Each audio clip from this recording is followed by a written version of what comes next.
என்னோட கெரியரின் உச்சத்தை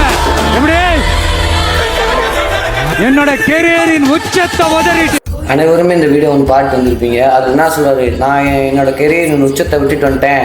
அதேமாதிரி அந்த கட்சி தொண்டர்களுமே எங்கள் அண்ணன் தியாகம் பண்ணிட்டாரு, தமிழ்நாட்டு மக்களுக்காண்டி நல்லது செய்ய வந்திருக்காரு அப்படின்றாங்க. அப்போ இவர் செஞ்சது தியாகம் தான். அப்போ இன்னொரு மனுஷன் இருக்காரு, அவர் செஞ்சதெல்லாம் இந்த 15 வருஷத்தில் அவர் என்னென்ன பண்ணிருக்காரு தெரியுமா? எத்தனை வழக்கு, எத்தனை போலீஸ் ஸ்டேஷன் ஏரியா, நீங்கள் போய் எம்பிட்டு கோர்ட்டு இருப்பாரு, தேசிய பாதுகாப்பு சட்டம். அப்போ அவர் செஞ்சதெல்லாம் என்னதுரா? அவர் 4 முறை தேர்தலில் நின்றுருக்கேன். நான் பெரிய தலைவரின் மகன் இல்ல, எங்க அப்பா மந்திரி இல்ல, நான் பெரிய பணக்காரன் இல்ல. எதனாலக்கு வந்தேன்? நீங்க படுற துன்ப துயரத்தை பார்க்க செய்யல, சரி பண்ணணும்னு வந்தேன். உங்க மகன் இந்த நாட்டுல 15 வருஷத்துல பங்கேற்காத போராட்டம் கிடையாது. எல்லா போராட்டங்களையும் நின்றுருக்கேன். இந்த போராட்டங்களை, இந்த பிரச்சனைகளை தந்தவன் ஆட்சியில் இருந்து உனக்கு அதிகாரத்தை கொடுத்து